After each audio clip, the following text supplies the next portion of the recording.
Good afternoon, everybody. Welcome to the day 2 lunch break and our keynote. Before we get to that, we're going to announce the winners of our student poster competition. We had 4 student posters submitted. There was a quick description of each of the posters by the authors yesterday morning. Hopefully you had a chance to check out the posters themselves or sit in on the poster description session. There's some really cool, innovative stuff happening right here in New Jersey as far as research goes. Posters were submitted including a nanobubble technology for soil remediation by Sean Zhu, microwave catalytic remediation of PFAS contaminated soil by Fangzhu Liu, fluctuation in soil pore radon concentration corresponding to change in meteorological conditions by Oren Rabinowitz, and a low-cost green granular filter media from recycled non-hazardous industrial waste for stormwater treatment by Viravid Nagara. So thanks to the students who submitted their posters, as well as to the faculty sponsors. And I'm pleased to announce from a very tight vote that the winner of the poster competition is Fangzhu Liu with the microwave catalytic remediation of PFAS contaminated soil. So thanks again for submitting. Make sure everybody checks out these posters and check out some of the cool research that's happening right here in New Jersey. And there's contact information for all the poster authors provided on the posters. Feel free to reach out if you have any questions about the cool research that our presenters are performing. With that, I'll turn things over to Julian Davies, who's going to be our moderator for the keynote panel. All right. Thank you so much, Mark. Good afternoon to everybody. First of all, I'd like to thank all the conference attendees and the LSRPA members for attending this keynote. One of the things about the keynote is that it doesn't have a specific title, but it really has some of the most influential people that have been part of the LSRPA. And we had a suggestion that came in through our conference committee. Actually, Dudley Warner and Jeremy Young put this together in our conference committee. I'd like to thank the conference committee and our LSRPA staff for putting this together, and most of all, our sponsors. Thank you very much, our sponsors, for helping us out. We always acknowledge you. And this panel is going to be interesting because it's a conversational panel, but as I said, it involves some very influential people in the development of the LSRPA and in the LSRP program in New Jersey. And with no further ado, I'll introduce the 4 panelists. You have 3 of our early presidents, Nick DeRose, Ken Goldstein, and Steve Posten. And we have Duff Collins, who's actually from Massachusetts, but I'll let him tell you about that. So at this point, I'm going to pass it on to the panelists to let them introduce themselves. Hello, good morning, good afternoon. Thank you to LSRPA, the conference committee, for including us. My name is Nick DeRose, and back in 2008, along with my colleagues here, I worked with them to establish that what became the LSRPA, the New Jersey Licensed Remediation Professional Association. Work with Langen as a senior consultant these days. And with that, I'll pass it to Ken. Hi, I'm Ken Goldstein. I served 16 years with the NJDEP. I must have tormented some of you in the underground storage tank program before I shifted to the consulting side. I have since retired last year, but I still stay involved with the association and the foundation, as you'll hear later on. And I will pass it to Steve.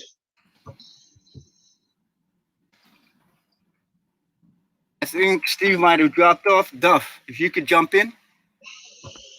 So I would be glad to jump in. My name is Duff Collins. I'm a senior vice president at Woodard & Curran. I've been an LSP for over 25 years, very involved in program development and in the LSP Association as a past president and director during that, really that entire period. I live in the Boston area. I play in Vermont a lot. I spent a lot of time in New Jersey working on a couple of pretty major SRP sites with my Woodard & Curran colleagues. I even lived in the Garden State when I was a little kid, so there's a good background for me. I do want to shout out to Mark Petruka, my partner at Woodard & Curran, on his new role as president. Let's go, Mark. Thank you for your service to all of us. I'm very pleased to be here and sort of be the ghost of Christmas past, present, and maybe a little bit toward the future. With that, Steve, why don't you go next? Yeah, looks like I'm back. Don't know what happened there, but yes, so really an august company. I was president number 3 of the association, standing on the shoulders, of course, of Nick and Ken.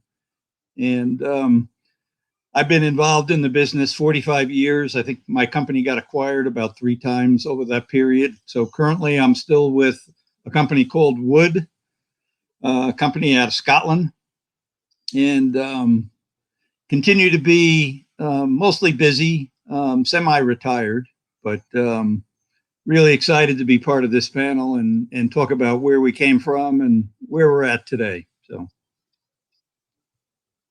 All right. Thanks a lot, everybody, for introducing yourself. I'd just like to add a note, real quick note for these 3 presidents, Nick, Ken, Steve. I actually had the great honor of being a vice president to each of them. So I've worked very closely with each of them with regards to the LSRPA, and I'm really glad to see them. So we'll get right into it. Nick, I'm going to start with you because, in the start of this whole thing, one of the things that we had was the forerunner of the LSRPA was called the Consultant Coalition, which you helped formulate in order to provide assistance to the DEP and legislature in drafting the bill, creating the LSRP program. What can you share about the coalition and its mission? So if you could go ahead and give us some of that, and you can throw in some of the stories, that would be great. Well, thank you, Julian. My pleasure. And yeah, one of the stories is there was this young man at one of our meetings with the department, one of the first open meetings that we had. And the fellow stood up and was quite animated and effective in his delivery. I never saw the fellow before, and that happens to be wonderful Julian Davies. So I think each of us has stories like that, and they center around this idea that what we did was create a profession, and we all responded wonderfully well to that.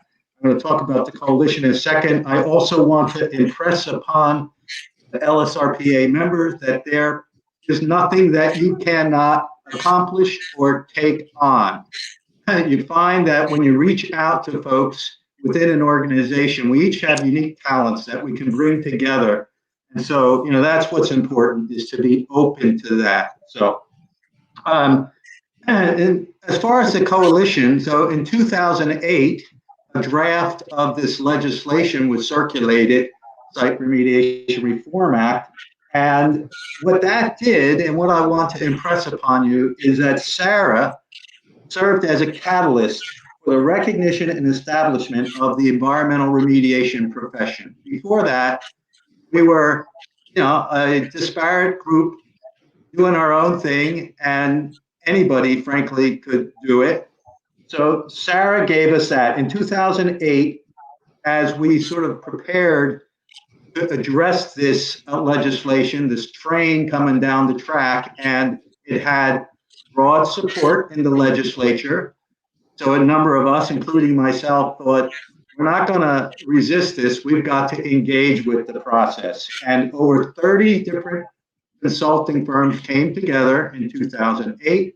We formed the coalition, and that began what grew into the LSRPA, which has become a respected and established organization that we all can be proud to be associated with. The mission of the coalition was, first and foremost, to provide input from the professionals who would be directly impacted by this new sweeping legislation. We had significant input resulting in substantial revisions to the initial legislation. I'm not going to go into those details, but it had to do with everything from how the licensing board was set up, the role of the department, and I will touch upon professional judgment, which was breathed in, life was breathed into the legislation around that. And the other point I'll make is, there are times when a group of volunteers come together and you want to recognize that maybe we need more than our volunteer time and abilities. So we made the decision to engage legal counsel to support us through that process. And that was, an important decision, and it had the backing of, again, all the members of the coalition. Again, I want to emphasize that the establishment of the association has served our community of environmental professionals well in coalescing this community around common values to ensure protection of human health and the environment while continually advocating for the profession. Finally, since Duff Collins is on the line here from Massachusetts, I have to acknowledge the great benefit that Duff's counsel and input presented, and also, again, what it demonstrates, the willingness of us to work together and the values that come from that. So that's how I would summarize the LSP coalition. Thank you. That's an excellent segue, Nick. Thank you for that introduction. And one of the a couple of amazing people that you don't want to give out all the stories. We'll be here all day, but Irene Klopp, who has that moniker of being called the mother of Sarah, right? As we all remember, and Senator Smith, the father of Sarah, right? As we all said.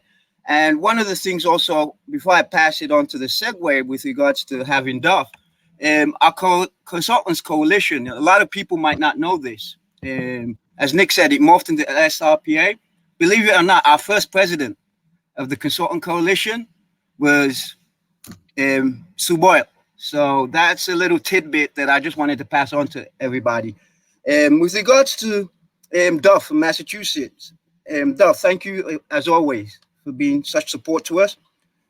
Would you want to tell us your role in instructing the coalition in the early stages of what we call this sausage making process of the LSRP and Sarah? I'd be glad to, Julian. And I think, more than anything, my role was to try to bring a level of confidence, a voice of experience. We've been there and done that through the formulation process into, at that point, it was 10 or 12 years in that Massachusetts had the LSP program. So I really tried to instill energy and confidence and excitement that this is all possible. One of the other gifts I think the Massachusetts experience had that I wanted to share is that the reason that SRRA needed to happen is very similar to the reason that the MCP and the LSP program in Massachusetts happened. There's a common purpose idea that the stakeholders have. Too many sites, not enough DEP staff and resources to actually move the sites through the system. Lots of frustration from many of the stakeholders, and as a result of that, collaboration of the various stakeholders is really key. And I wanted and tried to help reinforce the fact that lots of smart and experienced people are needed to get it framed and to work. DEP, the consultant community, and the legislature has smart people that truly need to see each other as respected collaborators and have the foundation of the common purpose.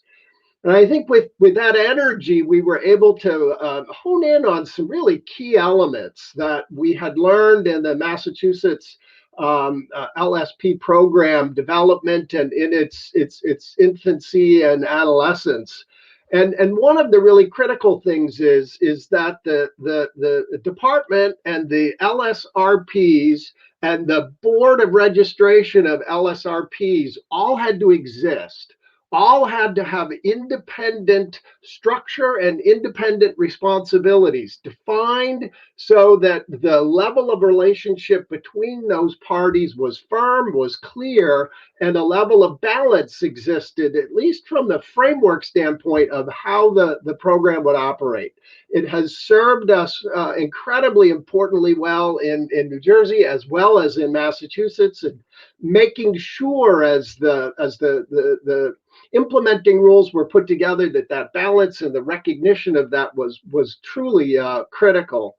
The other thing, and Nick, you had mentioned this in your remarks a second ago, I also really tried hard to reinforce the need for respect for professional judgment of the new professionals of the LSRPs, and that there is a performance standard to achieve cleanup, protective of human health and the environment, and that judgment is something that the department in particular needed to recognize, and the implementing rules had to clearly define the level of use of that judgment.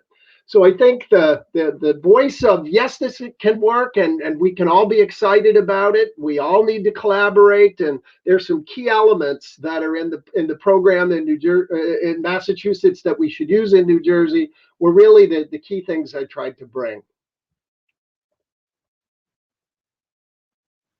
Oh, thanks a lot, Duff. And that was an excellent background in terms of what you could call a sister program now, but it was actually part of what New Jersey outlined or based our program on.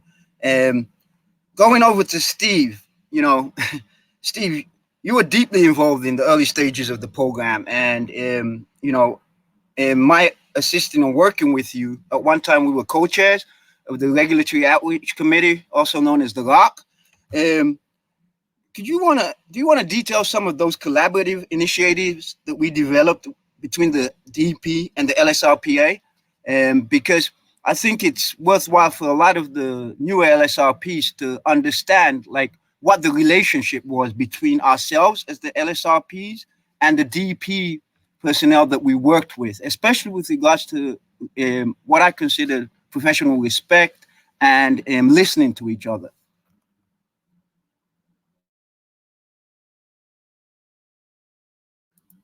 You're on mute, Steve. If you could unmute. Sorry. Yeah, I have a couple of slides I want to pull up, but before I get into that, Julian's discussion of, what was it like, working with folks. This was before the LSRPA, so working with your competitors and the DEP, trying to hammer out issues. And I'll never forget one night, I guess we must have had a meeting in Trenton, and we hadn't got some issues resolved, and we just, we weren't communicating. And so what we decided to do was, after the meeting, we would all jump in our cars and drive up, I think it was to the Revere restaurant on Route 29 north of Trenton, and order some pasta and a couple bottles of wine. And we, sat around for like an hour or two, just hammering out some of the language that we could agree on to, that finally wound its way into SARA. And, it was those kind of things where, you would work all day long and then get together with folks that you grew to trust over time, both, your associates in other firms and with the department with kind of a common goal to, move this whole thing forward. So I do have a couple of slides that I wanted to share. So I'm going to pull those up. And there's about 10 steps you got to go through here. So hold on a second. And this is the first one that hopefully everybody can see. It says, in the beginning. Just give me a little bit of feedback that you can actually see this. Yep. Okay. So, we get inundated with listservs and people are complaining about how the department is actually regulating policies through listservs, but we need to go back to the day when there weren't any listservs. And this was actually the first one where the DEP reached out to the regulated community and stakeholders and said, we need people to work with us to accomplish a whole range of objectives in order to make this program work. And so we need volunteers to work on technical guidance documents. We're also going to revamp the technical requirements for site remediation because with guidance and with professional judgment, we can't keep it the way it was at the time, which was very prescriptive in terms of how exactly everything needed to be done. There was also a separate committee set up for short-term administrative advice. So which things do we need to focus on? How are we going to communicate? And finally, there was a committee that was established to identify metrics and an approach to how are we going to measure the success of this program. And all of those groups were then, required to meet back with a steering committee of stakeholders that was both, what would become LSRPs and the department and other stakeholders. So that was the original mission that was laid out before us. And then the question is, that was then, and, where are we now? And if I can get this second slide, here we go, projected, we can take a look. So what happened relative to the guidance documents? Well, initially some documents were prioritized.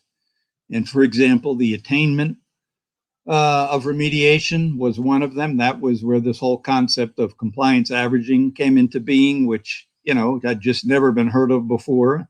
But there was also some other priorities, for example, VI and its importance relative to the whole IEC agenda. And then LNAPL obviously was another priority. We had probably identified, at least 20 areas that we felt technical guidance was necessary originally.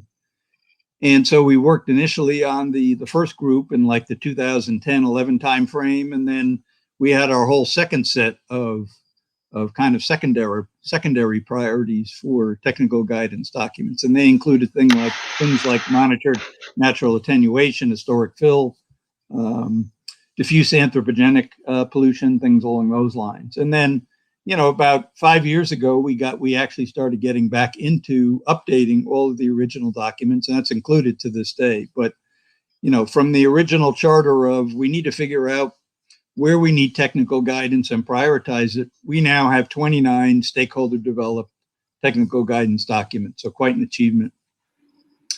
Relative to the tech regs, I mentioned that, in those days, the tech regs were very prescriptive. You had to take 3 samples in this area, and then you had to take 3 more over here and put in this number of monitoring wells. Well, that wasn't going to work in the new paradigm. And so the whole idea was to move to an objective-based rule from a kind of process and prescriptive-based rule.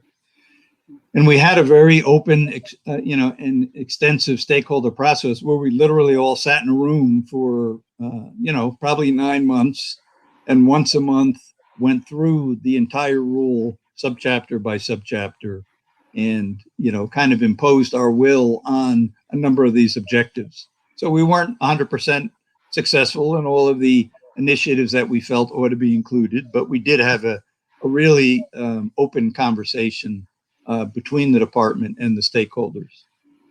I'm glad you mentioned that, Steve. And I'm glad you brought that up, because I think I mentioned it earlier, but you reiterated it. That open interaction and relationship and kind of level of working together with the DP was crucial. And you mentioned about the tech regs, the new tech regs that were actually written. On the DP side, I remember the coordinator on the DP side is actually, for everybody to be aware, is currently, he's retired from the DP and he's our assistant director right now, Bill Hose. Bill Hose was actually the coordinator on the DP side. And, I remember several conversations with him. One of the things that I wanted to add to what Steve just said, and Nick could follow up on, one of the most crucial things that came out of this interaction with the DP and LSRPs, and the professionals, was the RI policy. That was a very huge approach change, and basically allowing the use of modeling to complete RI and other options instead of point-to-point. Nick, you were part of the steering committee, as I was, that was involved with that.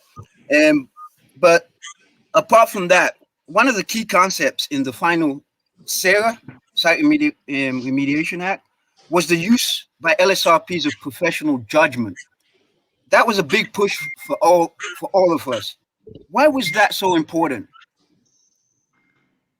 Thanks, Julian. So I think I'm going to parrot some of what Duff said. He touched on exactly how I would describe it. That we needed to recognize that the work done in the real world in remediation is scientific and variable and unpredictable, no matter how we might like to define it, constrain it. We needed to set up a performance standard to really drive the program. And we all understand and are committed to protection of human health and the environment. That's the performance standard. That's ultimately what our remedial action should be based on. So how do we get there? In simple cases, professional judgment might be a straight line, but in the majority of cases, that's not the world we live in. So Duff had tremendous input on this, and it resonated with me, and it ended up at Revere, as Steve Posten said, that's where we wrote 14C of the legislation. That's where we convinced Irene Kropp and others, on something that the department could accept, Senator Smith could accept, and is key to the work we do. So that section 14C in the legislation allows the LSRP. It requires us to meet the remediation standards, but it allows the LSRP to have a pretty substantial toolbox to work with. It cites the tech regs, it cites New Jersey guidance, but it also recognizes that sometimes we have to go beyond that. And as long as we can provide the scientific, technical rationale to justify why we may be using something, that the department had not yet adopted, we should be able to do that. So, that's fundamental to our world, to what we need again in our toolbox. So, and I guess I will comment that this issue of, well, how are we doing today? How is professional judgment being accepted today? Words like overreach from the department, I've heard, and I'm not saying whether there is or isn't, but I can understand the frustration, and all I can say is there is a continual need to go back to the framework of the legislation to make sure that there is dialogue around how the department is making, it's conducting its reviews and rendering its decisions.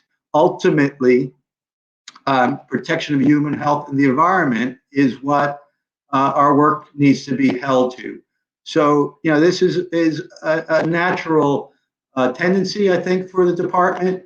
We have to have great respect for ultimately recognizing at the end of the day, department employees are committed to the citizens of the state in a way that drives them to do what they do, and that's okay. We have to accept it, respect it. Doesn't mean there's not room for dialogue and even questioning, but it's just the reality that of the world we live in. So anyway, I think I'll stop at that because others may want to comment as well. Yeah, I'm glad you brought it up that way.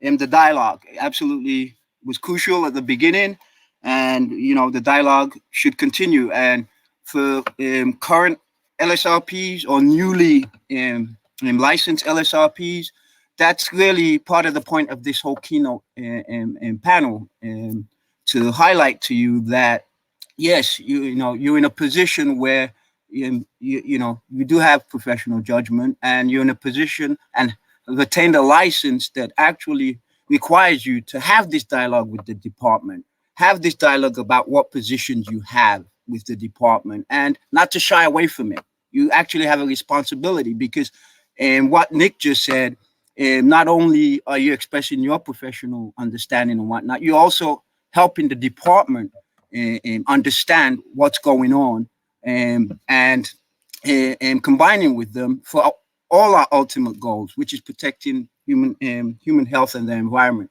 And as a segue to this, I'll go to Duff. I said Duff was a great supporter, inspiration, advisor to us in New Jersey.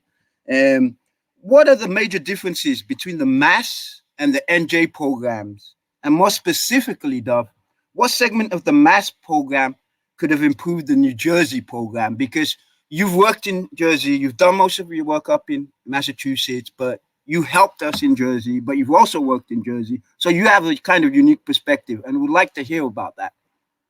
Well, thank you, Julian. And I still do a good bit of work in New Jersey as well as Massachusetts. I think, I won't dwell on it, but there are an awful lot of similarities. The LSP Association and the LSRPA, the way they operate, the way they structure, the professional collaboration, the training and education of LSPs.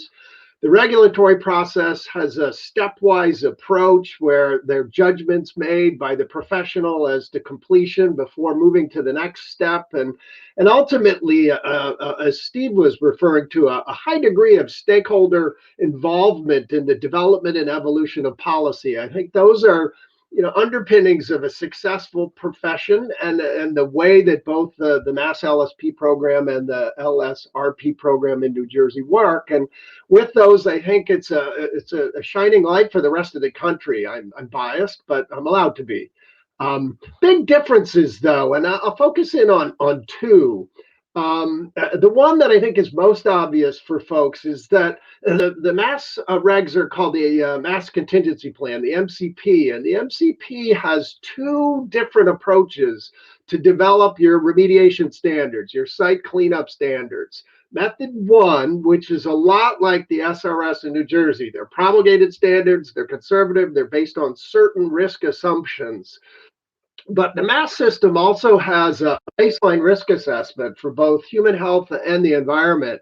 We call it Method 3. And it's really a site-specific exposure and exposure point concentration development, and then a detailed assessment of exposures and risks under current and reasonably foreseeable scenarios. And the LSP is enabled and required to make the judgment for which method is appropriate and what the appropriate evaluation of current and foreseeable risks are. And that's a very fundamental difference between the two programs, and it has been the case for the entire time the MCP has been in place. There's a lot of rules that have evolved to respect the changes in toxicology and science, but I think that's probably structurally one of the biggest. The MASS system has been based in risk and risk assessment from the get-go, and the the standards are pretty well set for New Jersey sites, although I think the remedial action permitting process gives a bit of risk management flexibility, and we'll see how that works out as the more complex sites move further through the system. The other difference, which I think is a little more subtle, but I find incredibly valuable in Massachusetts, is a significant amount of the DEP's time is through statute required to do formal audits of certain parts of the work done by the PRP, PRCR, and those audits are very public. It's a very transparent process. The audits are enforcement.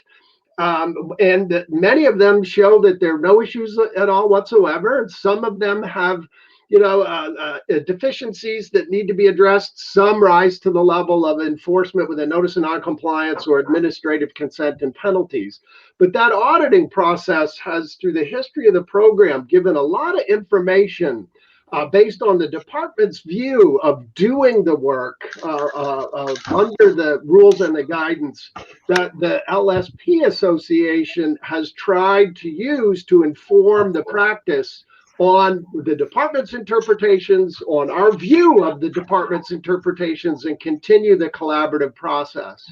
So I think the enforcement strategy and protocols are different between the two programs, and there are probably lessons that can be learned from that as the program evolves going further, with the goal of continuous improvement in the quality of the work, and the outcome for both is similar, that the opinions are protective of human health and the environment. So I'll stop there. Thank you, Don. That's very well put, Duff. Thank you so much for that background, so everyone can know. I'd like to note to the audience, please, if you want to type in questions, please type in questions that can be given to the panelists, because we have them available, and I'm telling you, there is a lot of institutional knowledge and smart people on this particular panel. So please type in your questions, and we'll get it right to them. I'd like to bring in Ken. Right, Ken, once SARA was passed in 2009, why was establishing the LSRPA so important? I'd like to hear your thoughts about that and how we went about it. Well, I can think of three ways. The first is that there was a need to educate LSRPs on the program. Nick talked about the 30 firms that were part of the consultant coalition. Well, that was a drop in the bucket to the number of folks who eventually have become LSRPs. So we needed to ways to spread the word. We needed to gather technical know-how for these 29 committees that Steve talked about. Again, the original group was quite knowledgeable, but once we established the association, there were people coming out that we never knew, nobody ever spoke to before, but turned out to be experts in that particular category of science. And the third is the strength in numbers. You go to DEP or the licensing board and you say, well, we got 30 of us who think that this is the way the program should be run. Well, that doesn't sound as good as if you say, well, we have 300 of us who think that this is the way it should be done. And in fact, we started with 300 back in the early days. We're over 1,000 now. 1,054 is the current number. So the DEP and the licensing board do listen to us. They don't always agree with us. And that's what Nick got into. We need to continue that dialogue, even though we don't get what we want all the time. And having an association also helps promote diversity. We have several in the SRP field. We have several of our board members are women. We've had a woman president. We have a woman executive director. And we are trying to increase the diversity both within the general membership and in the leadership positions within the association. And finally, I don't want to discount or minimize the social aspect of it. Steve sort of took my thunder away with this meeting at the famous meeting at the Revere. By the way, there is a plaque at that restaurant talking about that. But before Sarah came out and before the coalition got formed, the idea of going out to for a drink with Steve or Nick or Julian was just unthinkable because we were competitors and we would be afraid to say something which might give them some more knowledge or some type of competitive advantage. Now, between this conference, the golf outing, hopefully the cornhole tournament, the baseball games, we all have time to share our war stories, and we're all learning from it. I find that these stories are very valuable, and people always have something on the tip of their tongue that they want to share. So with that, I'll turn it back to you, Julian. I hope that answers your question. Oh, as always, it does, Ken. And I like that you're talking about the war stories and the little tidbits. Right. I have a question for Duff, but I'm going to jump to Steve and Nick. And of course, this is open. Anyone pitch in. But Steve and Nick, both the LSRPs and the DP staff that were heavily involved in setting up the program, you know, via the regs, policies, and guidance, are retiring or have retired. And the institutional knowledge and the cooperative, you know, collegiality are rapidly being lost, you know. The result is that the new LSRPs and the new DP staff are resorting to a literal reading of whatever documents have been put in place without an appreciation for the overall purpose and history. What can be done to preserve the advances that have been achieved, you know, that institutional knowledge? And Ken, you should throw in as well, because you were also involved in that. This is something that's very dear to my heart. So please, if you guys could talk about it so that the new LSRPs could know, and we as an association could help foster that.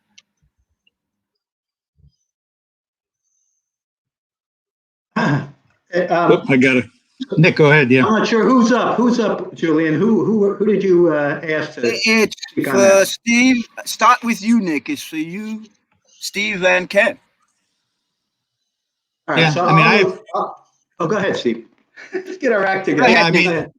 Okay, Steve, go. Yeah. So, you know, I've been involved in these technical guidance documents now for, I think it's been nonstop for like a dozen years. And I mean, I have to say that initially for the first 3 or 4 years, I thought there was more energy and, you know, there were more department folks involved, very senior folks with a lot of experience that had a lot of good insights. And, you know, over the years, some of those folks have retired, and that continues to this day. And I think the same with some of us folks slowly retiring and moving away. But, you know, I have to say that over the past couple of years, I was involved in updates to 2 guidance documents. So attainment was one of them, and monitored natural attenuation was another.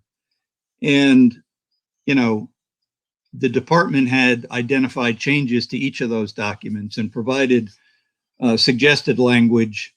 And in the committee, we as a group went over every single change. I mean, and this is on a word by word basis. So, you know, the amount of effort you put into these things is really quite intense. But, you know, there were disagreements on both sides about some of the language, but in each case, we both worked it out and we came up with language for modifications that we could both live with. And to me, it's just, again, you know, the fact that you have to put in the hard work. If you don't like what somebody wrote, you got to sit down and rewrite your interpretation in a way that you can discuss with committee and come up with consensus.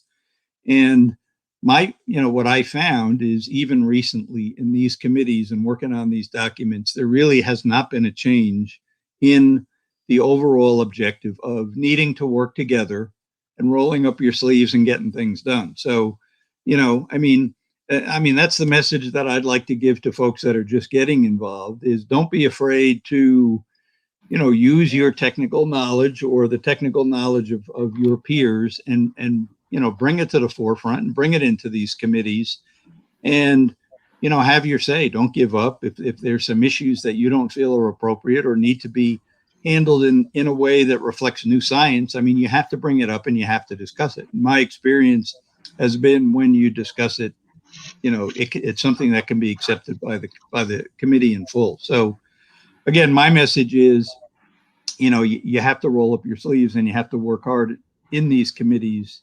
to get to a place that we can both, agree with the objectives. Yeah. Nick, throw in real quick. Give us a 30-second or 1 minute synopsis on what you'd add to that. I go back to the legislation. If you're not familiar with the legislation, look at section 14, as we talked about professional judgment. 16 establishes that our primary responsibility is protection of human health and the environment. And section 22 talks about the department's review process, and the basis to invalidate work should stem from concerns about protection of human health and the environment. All right, sections 14, 16, 22. Thank you. All right. Ken, you are most recently retired, fully retired, member of the executive. Julian, let me defer my thoughts. Let's go to that last question. So in the interest of time, so we leave some Q&A, but why don't you ask the last question to me about the foundation, and I'll finish up that way. Absolutely. The LSRPA has grown up, and we have a foundation, LSRP Foundation. Could you, Ken, give us a snapshot of that foundation and its mission?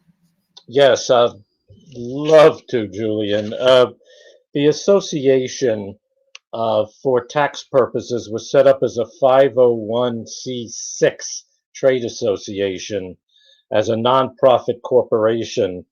A few years ago, we decided we wanted to expand that mission to allow some charitable acceptance of charitable donations and the distribution of that money to worthy causes. So we set up the foundation, which is a 501c3 organization. The foundation awards scholarship to New Jersey collegians in the site remediation field. To date, 41 awards have been made over the last 6 years, totaling $100,000. That's amazing. What's even more amazing is that 75% of the awardees are women, 50% are minorities. We believe all of the awardees have joined consulting firms and are now working in the profession. So the part of the mission of opening up the pipeline to others besides old white men like ourselves is working well. Speak for yourself. Thank you, Julian. I sit corrected. The funds come to the foundation primarily through the golf outing, a percentage of the education revenue that the LSRPA gets, and from private donations. And my final message to everybody is we need more private donations. We could probably count the number we get from private donations on 1 or 2 hands, and that's just not enough. I've been retired.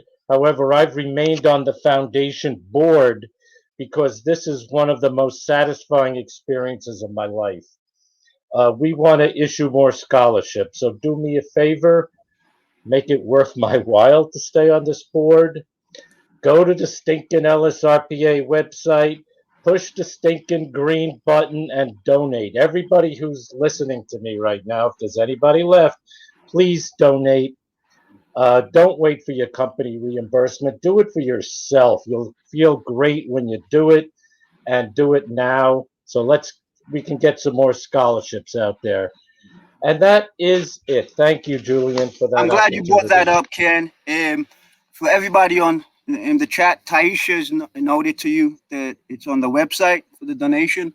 And, I support Ken in this very strongly because I have personally benefited in my career, in my lifetime, from being able to have such programs assist myself personally. So, as I said, organization has a push for diversity. We all support it, and the foundation's goal is excellent.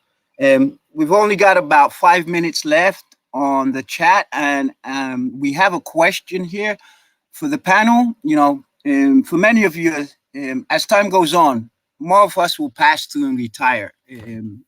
Currently, a lot of you folks on the panel,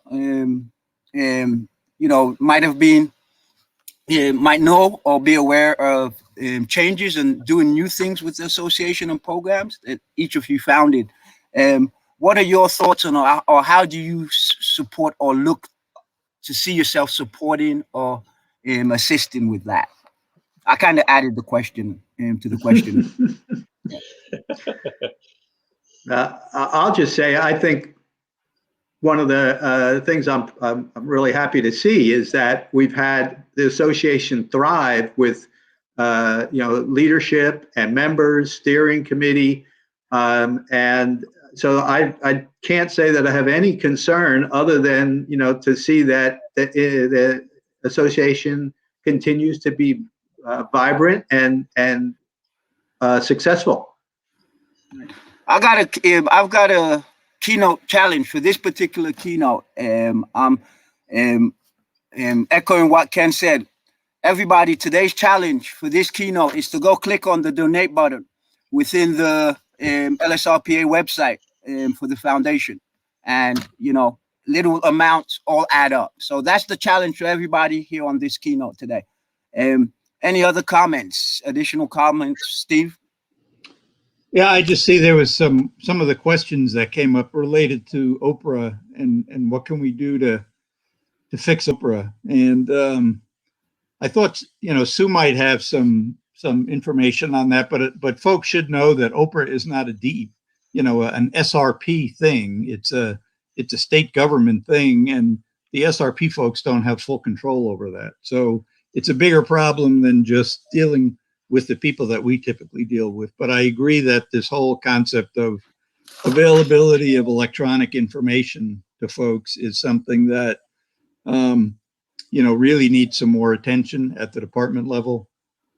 I think they have issues with funding for their antiquated systems, and that's part of the problem. But, folks in the association are aware of Oprah and its deficiencies and have been working with the department to try to see what can be done to improve that. Right. And hopefully Steve will be taken care of. As a kind of wrap up, for all the panelists, I'm giving you all 20 seconds to give a quick comment or drop a quick comment on what you see as the future. And I'm going to call out the name, and I'm going to ask you to give me a 20-second summary or synopsis of the future. Duff. So thank you, Julian, and thank you all that are listening. It's a privilege to be here with the three of my cohorts again. The only thing constant in the future is change, and there major timeframes they're ahead for LSRPs. So I urge you all to keep focused on good judgment and doing good work. That usually involves difficult conversations with your clients. Don't back off. Be strong. You are a professional. We have a great profession, and the choices we each make day to day as we look forward in the future are what will keep it that way. So good luck and full speed ahead. Thanks a lot, Duff. Ken. I echo what Duff says, and to bring up what one of the comments that both Steve and Nick discussed earlier is that there are challenges in dealing with the DEP now and dealing with staff that maybe 10 years ago would have been more cooperative and accepting of your professional judgment. That doesn't mean you should fight and give up. You've got to have a dialogue, keep fighting for your client, keep fighting for the profession, and don't let DEP's backsliding take over our profession. Okay. I'm afraid that's going to have to be our last word. Our session is ending up, and I'd just like to say thank you to everybody. Thank you to everybody listening in, and I appreciate you guys so much. Thank you, and thank you for being such honored colleagues. Have a Thank great you, day. Thank you, Julian. Julian. Bye, everybody. Ciao. Thank you. Bye. Thank you. Bye-bye.